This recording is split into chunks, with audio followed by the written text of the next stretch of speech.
Hello guys, and welcome to another video here as I'm learning the pre-security pathway here on Tryhackme.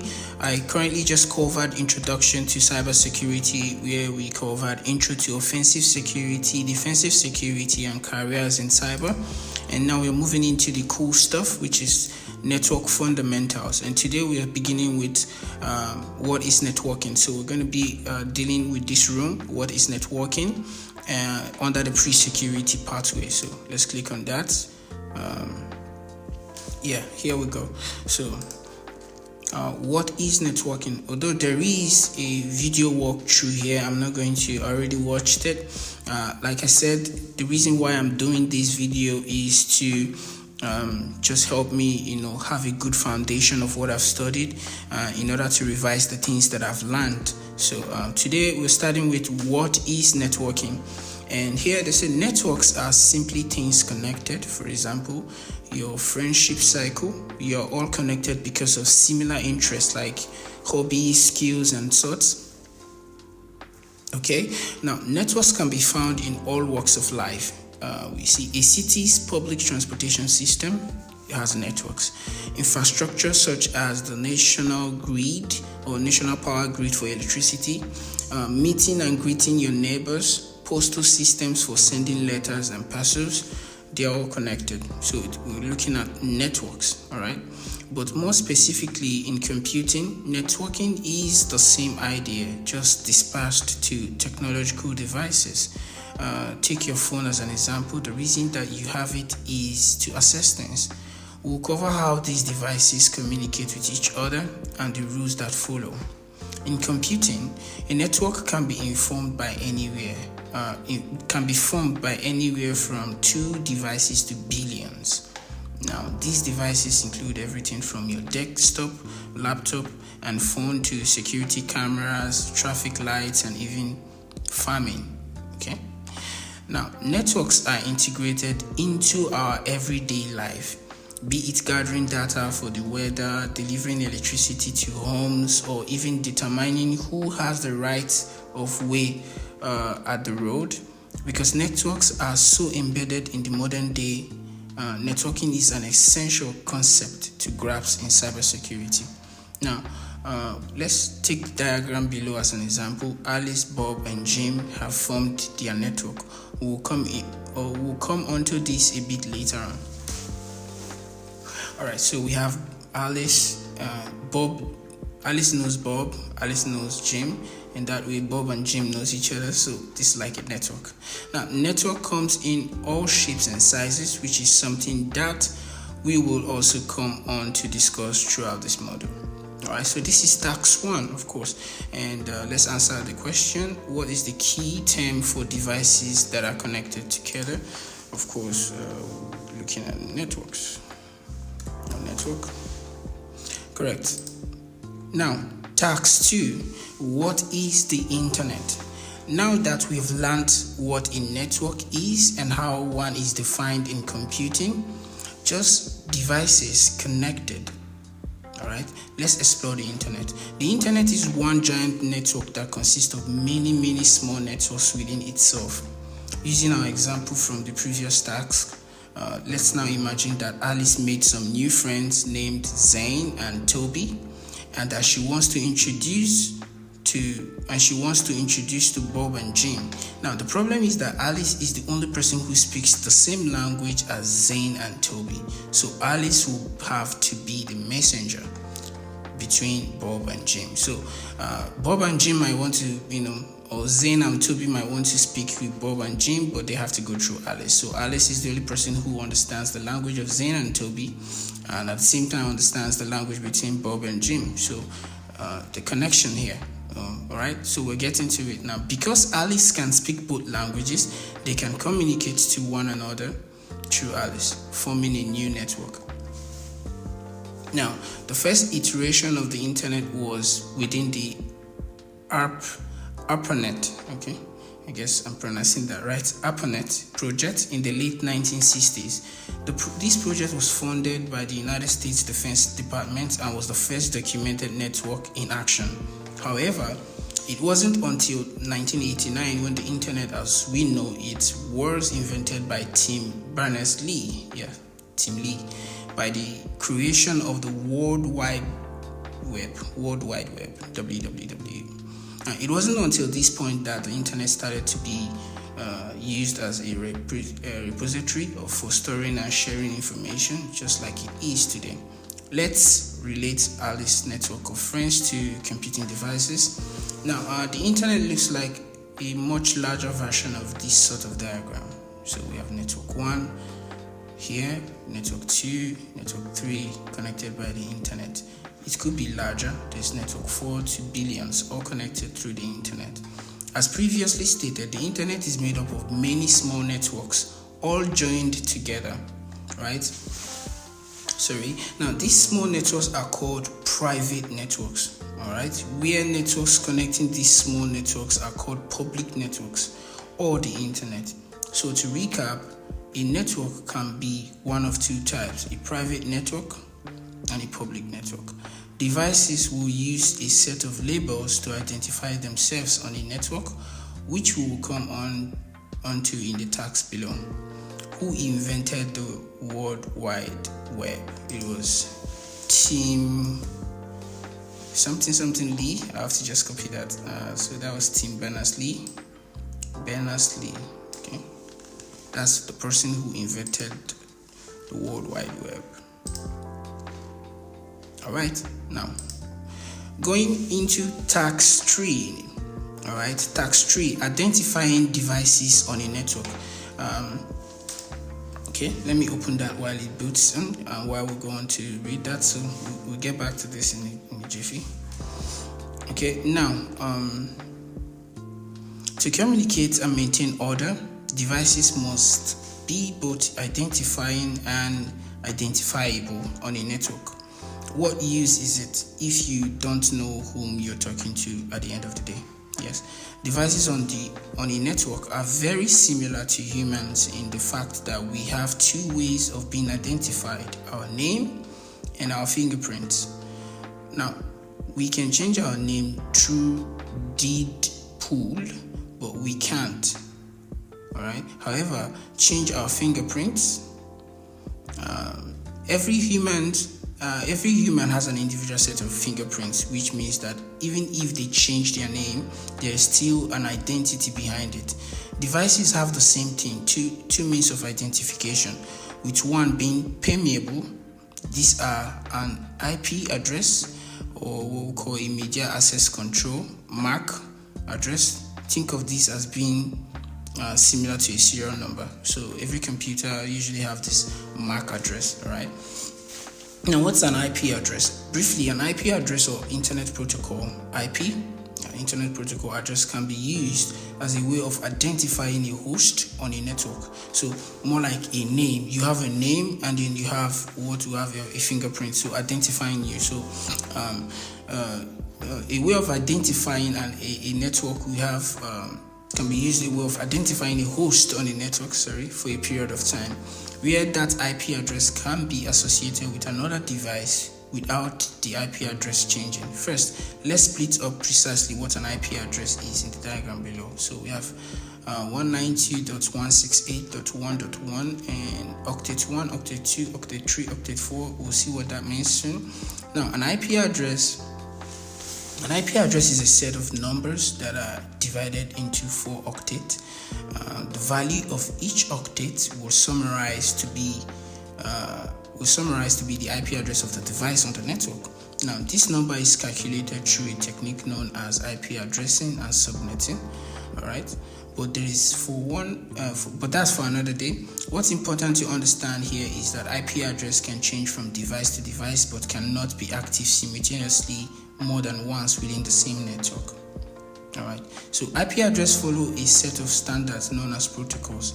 These protocols are the backbone of networking and force many devices to communicate in the same language, which is something that we will come onto another time.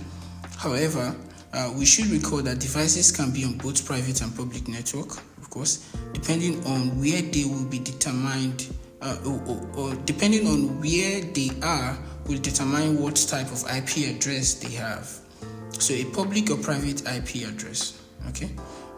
Now, a public address is used to identify the device on the internet, whereas a private address is used to identify a device amongst other devices. Take the table and screenshot below as an example. Here we have two devices on the private network: device name, IP address type.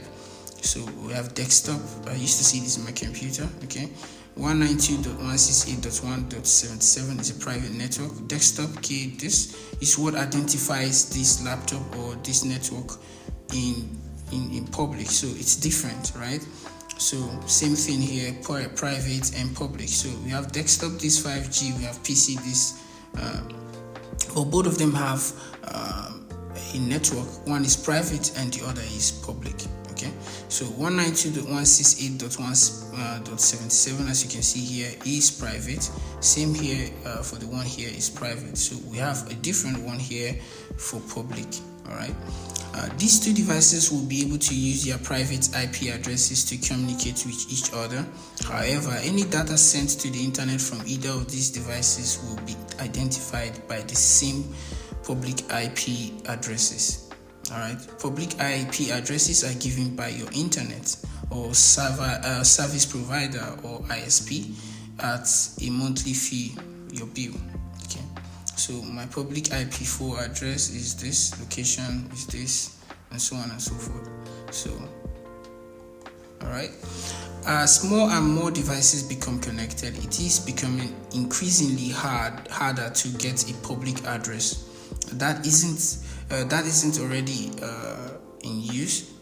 For example, Cisco, an industry giant in the world of networking, estimated that there would be approximately 50 billion devices connected on the internet by the end of 2021. Wow, that's large. Enter IP address version. So far, we have only discussed one version of the internet protocol, which is IP addressing scheme, known as IP version 4, IPv4, which uses a numbering system of 2 raised to power 32 IP addresses, which gives a total of 4.29 billion. So you can see where there is such a shortage. Yes. So IP version 6 is a new iteration of the internet protocol addressing scheme to help tackle this issue. Although it is seemingly more daunting, it boasts a few benefits. Alright, so supports up to 2 raised to power 128 of IP addresses, which is 340 trillion plus, resolving the issues faced with IP4. It's more efficient due to its new methodologies. Okay. Now the screenshot below compares both an IP version 6 and an IP version 4 address. Okay, IP version 6, wow, too long, too big. And IP version 4 looks like this. Now let's treat what is MAC address. Now a MAC address, devices on the network will all have a physical network interface, which is a microchip board found on a device motherboard. Okay. Now this network interface is assigned a unique address at the factory it was built at, called a MAC, which is media access control address. Okay. Now, the MAC address is a 12-character hexadecimal number, a base 16 numbering system used in computing to represent numbers, split into twos and separated by a column.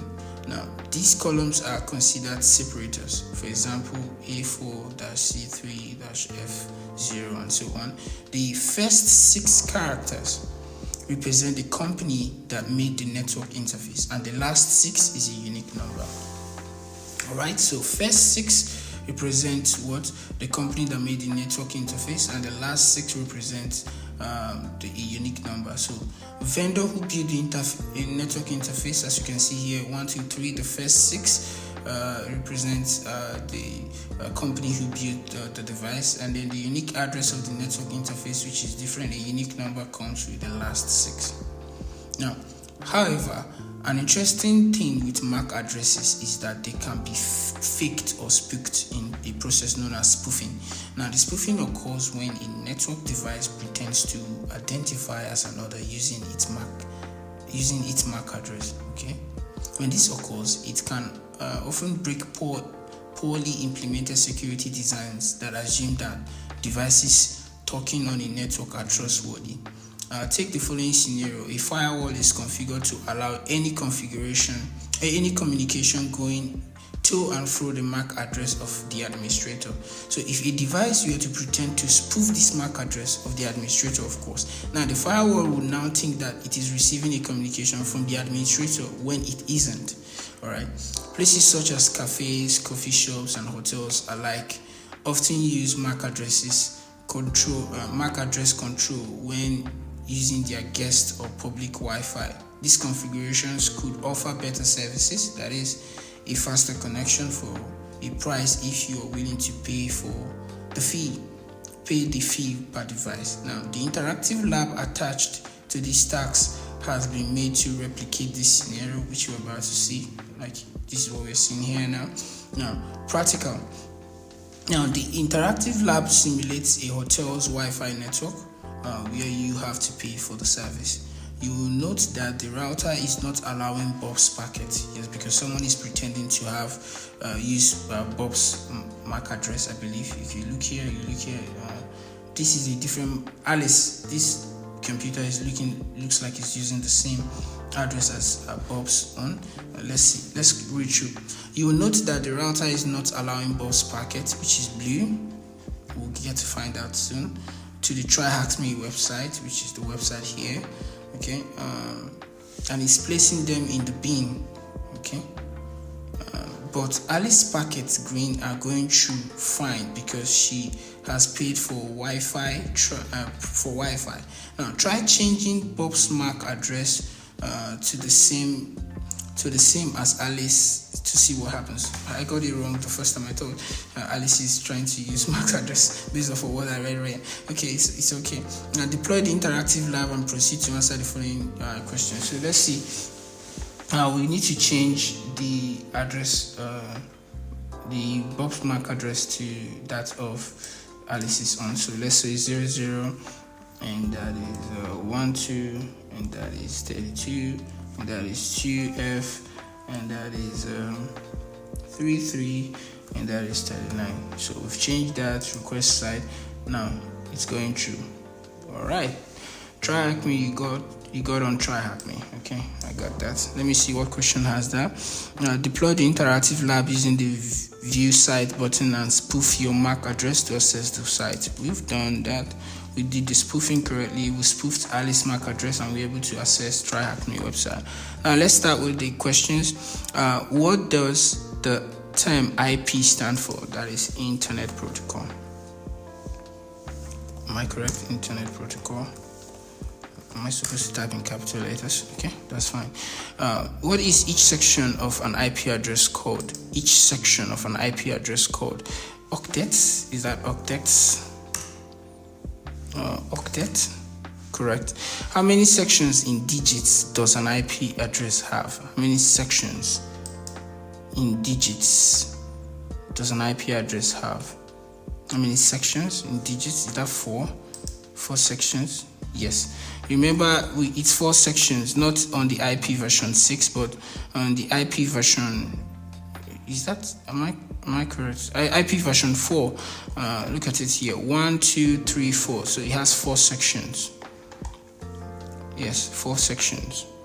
Okay. Now, what does the term MAC stand for? Media access control. Media access control. Media access control. Correct. And we're done with tax 3. Let's hop on to tax 4. On tax 4 here, I think I can close this. We're done with that. So tax 4 to ping ICMP. Okay, ICMP. To do this, I think we need to turn on this. Let me see if it's something that has to load first while we try to go ahead. Yes, let's lead through. By then this should be ready. Okay, now Bing is one of the most Bing is one of the most fundamental network tools available to us. Bing uses ICMP, Internet Control Message Protocol. ICMP, Internet Control message protocol packets to determine the performance of the connection between devices. For example, if the connection exists or is reliable. Okay, I'm reading it wrong. So ping is one of the most fundamental network tools available to us. Ping uses the ICMP packets to determine the performance of a connection between devices. For example, if the connection exists or is reliable. Okay, why is this not showing? Okay, please don't start. Okay, now the time taken for an ICMP packets traveling between devices is measured by ping, such as the screenshot below. The measuring is done using ICMP's echo packet and then ICMP echoes reply from the target device. Okay, now pings can be performed against devices on a network, such as your home address or resources like websites. These two can be easily used and come installed on operating systems OS such as Linux and Windows.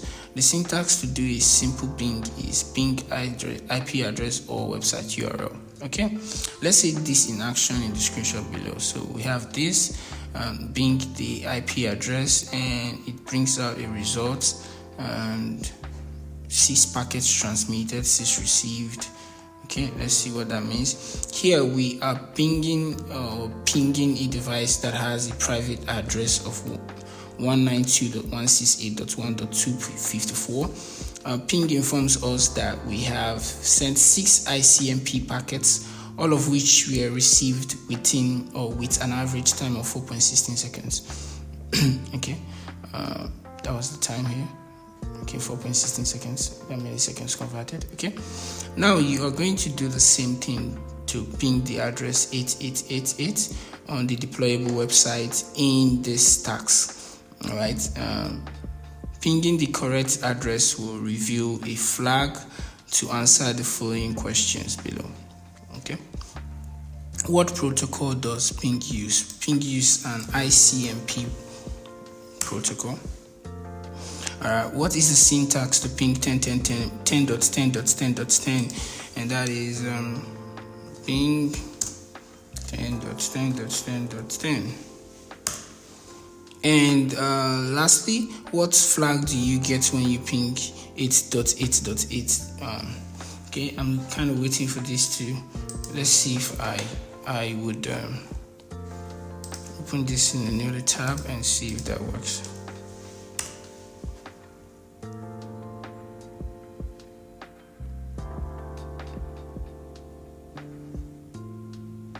Okay, let's see if it works this time. Okay, now it's finally boot up, so we're going to continue to answer the last question here, which says what flag do you get when you ping 8.8.8.8? And here is where we'll insert the IP address and we'll get a result here. So let's ping it 8.8.8.8. So it comes up here as user at Tryhackme, pinging this, and we'll send it. You're getting a result. It's loading, it's processing, and boom. So we do have a result here for 4 packets transmitted, 4 received, and so on. And this is the flag that we're looking for, which is Tryhackme. I pinged the server. So we'll copy that, paste here, and answer the last question.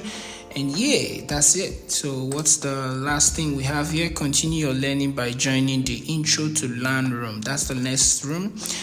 Join the intro to learn room. Yeah, we're going to do that in the next video. And finally, thank you guys for watching. If you watched up to this point, of course. Yeah, in the next room, we're going to cover intro to learn. I'm going to revise it, like I mentioned. This is me trying to go into the world of cybersecurity, and this is me trying to, create a video to reiterate what I've learned so it will stick. If you're doing this with me, congratulations. Let's keep going. All right. I'll see you guys in the next video. Ciao.